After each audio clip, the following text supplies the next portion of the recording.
Hai guys, kembali lagi bareng gua di Wandi Channel Review. Setelah membahas film Kokopetan, kini gua akan membawakan alur cerita film Jujurigan yang berjudul The Mannequin tahun 2025. Kisah seperti apa itu ngab? Oke lah, daripada kalian penasaran sampai-sampai nangis di pojokan, mending kalian saksikan saja alur cerita filmnya. Tapi jika kalian suka dengan video ini, silahkan ditekan saja tombol subscribe-nya dan aktifkan lonceng notifikasinya agar tidak ketinggalan video terbaru dari channel ini. Di awal film kita diperlihatkan seorang model biasa saja yang sedang melakukan pemotretan untuk majalah leceknya di sebuah gedung di tahun 1955.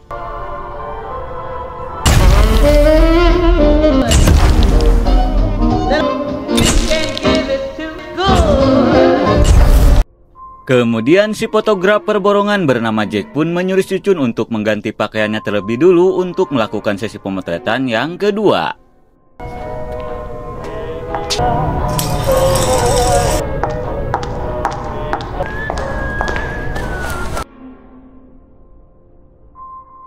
Singkat waktu setelah berganti pakaiannya, Cucun pun berniat untuk melakukan sesi pemotretan berikutnya. Namun seketika dia pun merasa Herman setelah si Jack tiba-tiba menghilang.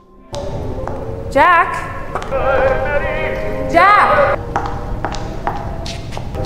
Jack! Setelah mencari ke semua ruangan, namun si Jack belum juga ditemukan. Kemudian si Cucun yang mulai kesal pun memutuskan untuk pulang.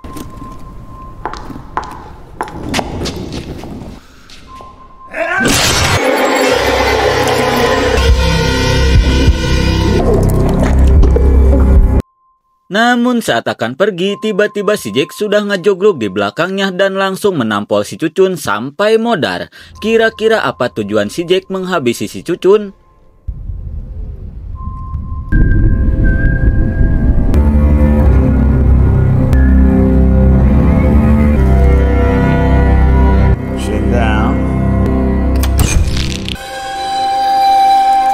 Sungguh gelo, setelah menghabisi si Cucun, si Jack pun langsung mengambil tangkuraknya untuk dijadikan sebuah manekin. Apakah kekopetan si Jack akan berlanjut? Kalem heula atuh, karena film pun baru dimulai.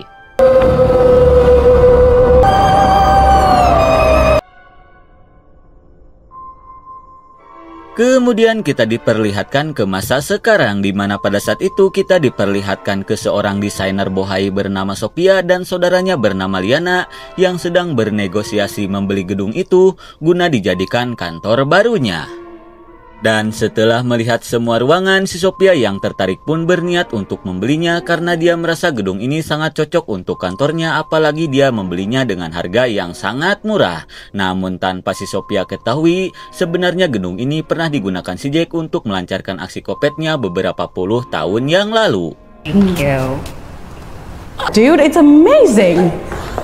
Setelah itu si Sophia pun mengajak si Liana untuk segera pulang karena mereka harus bersiap-siap untuk pergi ke pesta tunangan temannya. Sesampainya di rumah, si Liana pun menyuruh ayangnya yang seorang vlogger misteri bernama Peter untuk segera bersiap-siap karena mereka harus segera pergi ke acara pesta. You on camera? Thank you. Hurry up. Okay. Sesampainya di pesta, si Liana pun meminta maaf karena dia datangnya terlambat. Namun temannya yang bernama Nadine pun tidak mempermasalahkan hal itu. Dia pun berterima kasih ke semuanya karena telah datang di acara tunangannya. Setelah mengatakan itu, dia pun mengajak para tamu untuk menikmati pesta.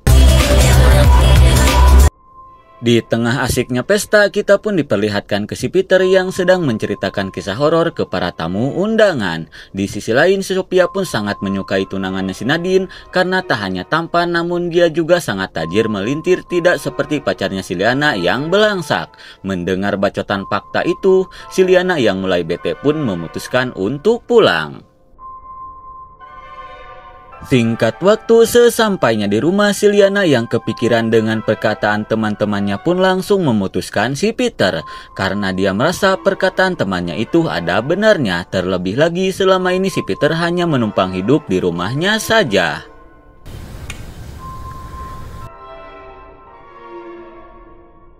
Di keesokan harinya, kita pun diperlihatkan ke si Liana dan circle-nya yang sedang membantu si Bohai Sophia pindahan.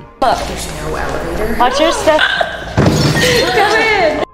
Lalu setelah di dalam, si Nadine pun sangat tertarik dengan sebuah manekin yang sangat mirip dengan manusia. Kemudian si Sophia pun memberitahukan jika manekin itu sudah berada di bangunan ini sejak tahun 1950.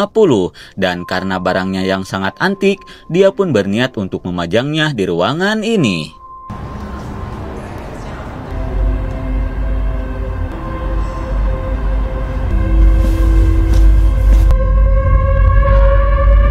Dan setelah si Sophia menyentuh manekin itu, tiba-tiba si manekin mengeluarkan darah dari hidungnya. Namun si Sophia dan teman-temannya tidak menyadari hal itu.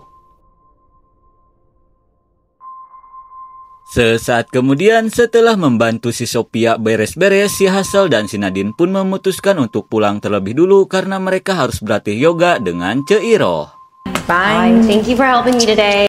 Selepas teman-temannya pergi, si Sophia yang melihat si Liana Galon pun memintanya untuk tidak bersedih karena cowok modelan si Peter itu masih banyak di luaran sana. Apalagi dia yang memiliki body Tobrut plus Bohai akan mudah mendapatkan cowok lebih dari si Peter. Setelah mendengar nasihat itu, si Liana pun memutuskan untuk pulang karena dia harus menyelesaikan pekerjaannya di rumah.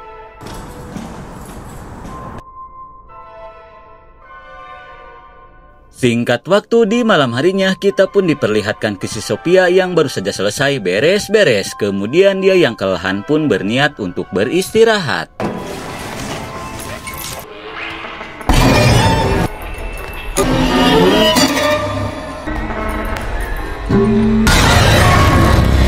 Namun tidak lama kemudian sosok jurik buntu ngesot dari arah basement. Melihat hal itu, si Sophia yang ketakutan pun berniat untuk pergi. Namun tiba-tiba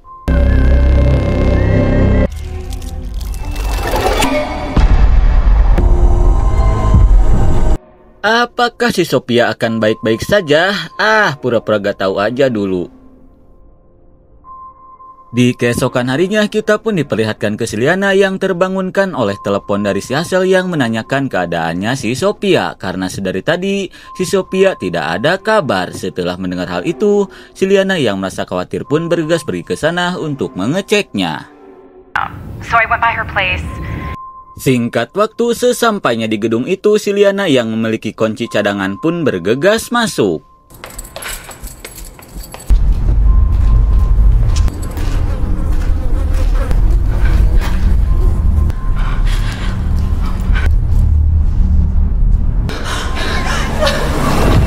Namun sesampainya di dalam gedung, si Liana pun sok parah setelah melihat si Bohai Sophia sudah modar mengenaskan. Dan setelah melihat luka yang dialami Sophia, si Liana pun beranggapan jika Sophia modar akibat mendiskon umur. Singkat waktu setahun kemudian, si Liana pun datang kembali ke gedung itu setelah pergi ke negaranya Mamang Rossi untuk menghilangkan rasa traumanya. Dan sekarang dia berniat melanjutkan lagi usahanya si Sophia yang sempat terhenti.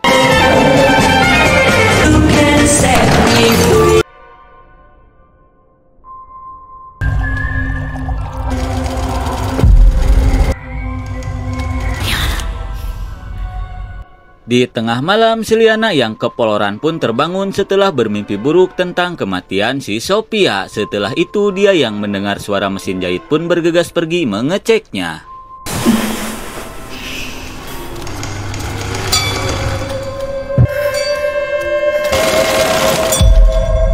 Dan setelah si Liana mengeceknya, seketika dia pun sok parah setelah melihat jurik si Sophia sedang asik menjahit. Namun saat dia mendekatinya, tiba-tiba jurik Sophia itu sudah menghilang. Di tengah kehermanan, tanpa dia sadari sosok jurik sedang memperhatikannya di belakang.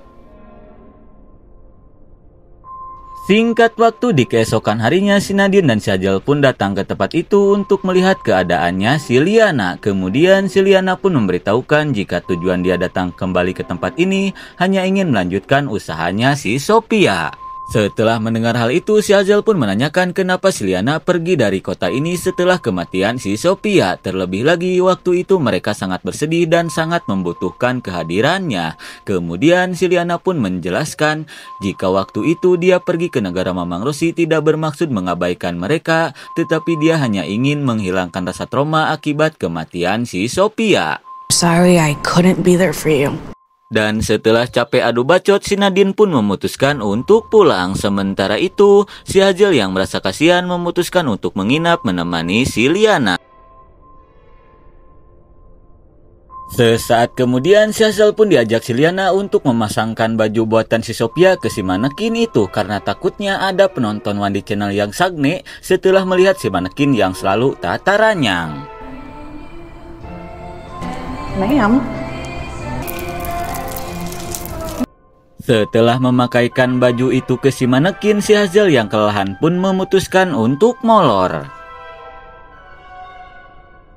Singkat waktu, di tengah malam kita pun diperlihatkan ke si Hazel yang sedang tibra molor. Namun tiba-tiba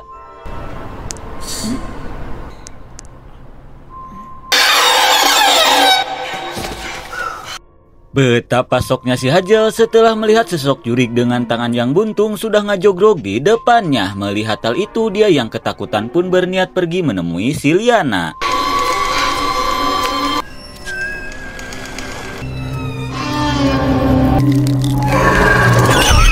Namun seketika si Hazel pun sok parah setelah melihat jurik si Jack sudah ngajogrog di belakangnya. Apakah si Hazel akan baik-baik saja? Sesaat kemudian, si Liana yang sedang molor pun terbangunkan oleh si Hazel yang kini bertingkah aneh. Melihat hal itu, dia pun berniat untuk mendekatinya.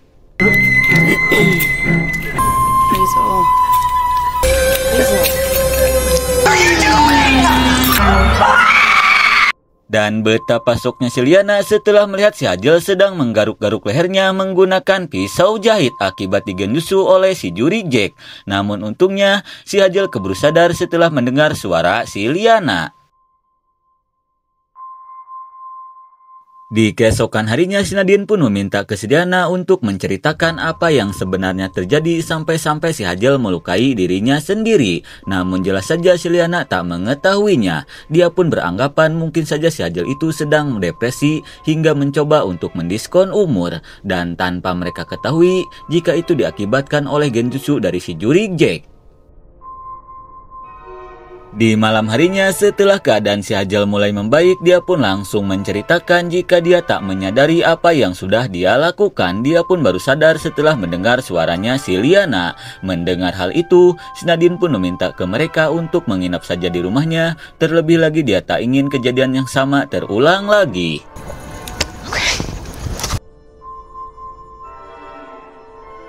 Dan sebelum tertidur, si Liana pun langsung menceritakan apa yang sudah dia alami, di mana waktu itu dia sempat melihat jurignya si Sophia yang sedang asik menjahit. Namun di saat dia mendekatinya, tiba-tiba si jurig Sophia itu sudah menghilang. Dan setelah melihat keanehan yang si Hazel alami, si Liana pun yakin jika sebenarnya si Sophia itu tidak modar mendiskon umur. Dia killed herself.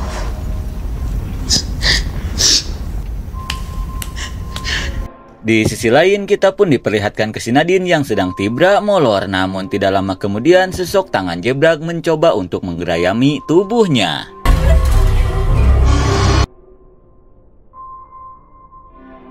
Sesaat kemudian, si Hazel yang sedang tertidur pun terbangun setelah mendengar sesuatu di arah dapur. Karena tidak kepo mah tidak horor, si Hazel pun bergegas mengeceknya.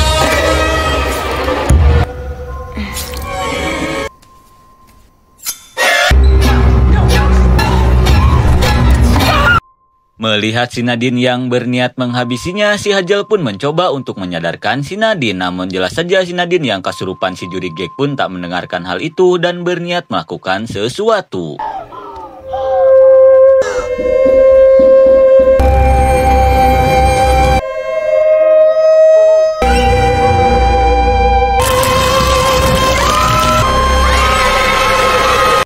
Dan akibat dipengaruhi oleh si juri Jack, si Nadine pun langsung memasukkan kokotnya ke mesin pemotong hingga kokotnya pun harus rawing. Ah, bodoh amat.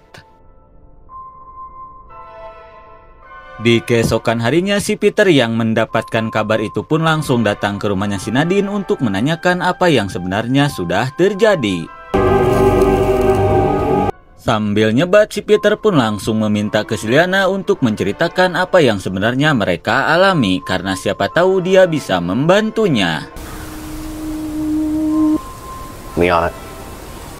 Setelah mendengar cerita dari si Liana, si Peter pun langsung memberitahukan di mana menurut info yang dia baca, gedung itu dibangun pada tahun 1923 guna dijadikan pabrik manekin. Namun pada tahun 1950, gedung itu dijadikan studio foto oleh seorang fotografer borongan bernama Jack. Dan sejak saat itulah keanehan pun mulai terjadi, di mana pada tahun 1955 seorang model bernama Cucun dinyatakan hilang setelah berfoto di studio itu. Dan setelah melakukan pencarian, jasadnya ditemukan di tong sampah dengan tangkurak yang hilang.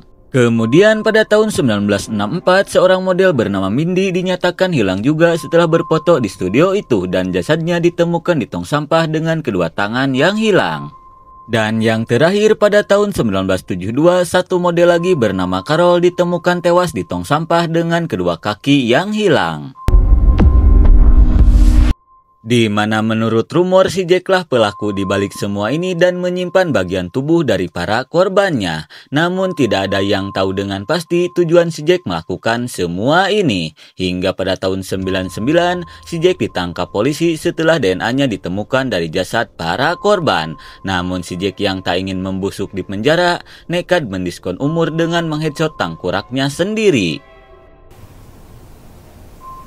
Dan setelah menceritakan itu, si Peter pun mengajak si Liana dan teman-temannya kembali ke gedung itu untuk mengakhiri teror yang sedang mereka alami. Di mana si Peter yakin si Liana dan teman-temannya sudah ditandai oleh si juri Jack. Walaupun ngeri jika harus kembali ke gedung itu, namun mereka yang tidak memiliki cara lain pun terpaksa harus pergi ke sana.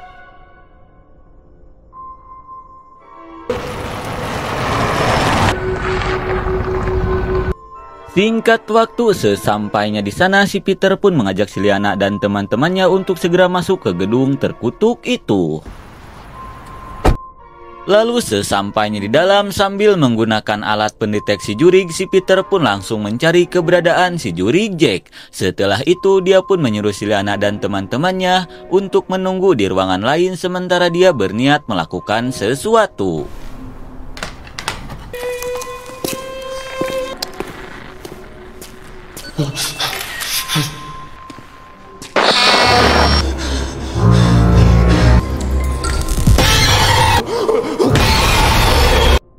Setelah jurig-jurig itu muncul, si Peter pun langsung mengajak si Liana dan teman-temannya untuk segera masuk ke lingkaran yang sudah dia buat. Kemudian dia pun meminta ke mereka untuk tidak keluar dari lingkaran itu sebelum ritual yang dia lakukan selesai.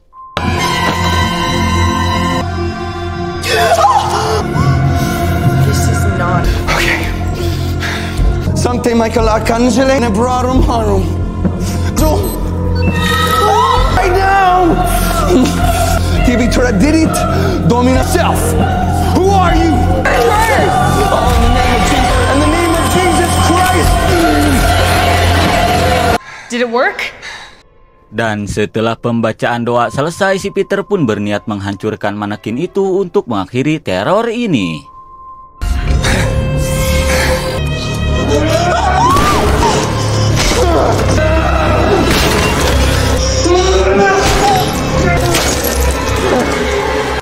Dan setelah menghancurkan si manekin, sontak saja mereka pun sok parah setelah melihat adanya tulang manusia di dalam manekin itu. Di tengah kengerian yang terjadi, tiba-tiba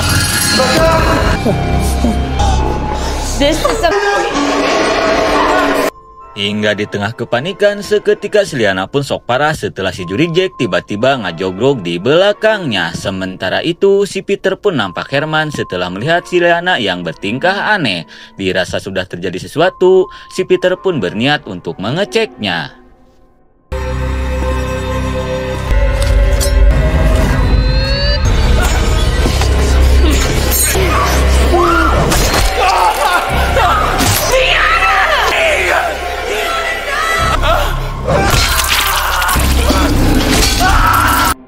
Melihat si Liana yang sedang memotong tangannya si Peter, si Hazel pun berniat melakukan sesuatu.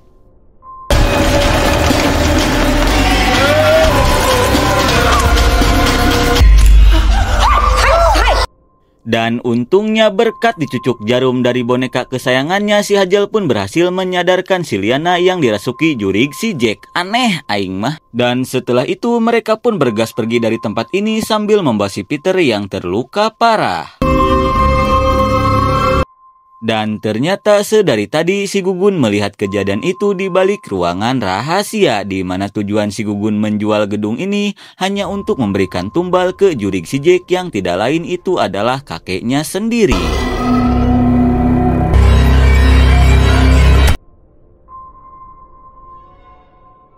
Singkat waktu beberapa hari kemudian, si Liana dan teman-temannya yang kini sudah terbebas dari teror itu pun terlihat jarah ke kuburannya si Sophia, di mana mereka berharap si Sophia bisa tenang di alam sana.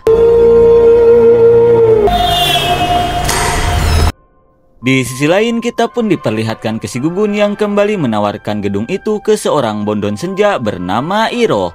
Apakah si Iroh akan bernasib sama seperti si Liana dan teman-temannya? Dah peduli biakong, karena film pun sudah berakhir. Gimana guys, film yang cukup membosankan dan tidak jelas bukan? Oke lah, mungkin segitu saja alur cerita film dari The Mannequin tahun 2025. Maaf jika ada salah kata, nantikan alur cerita film terbaru lainnya hanya di One Channel Review. See you next and bye-bye.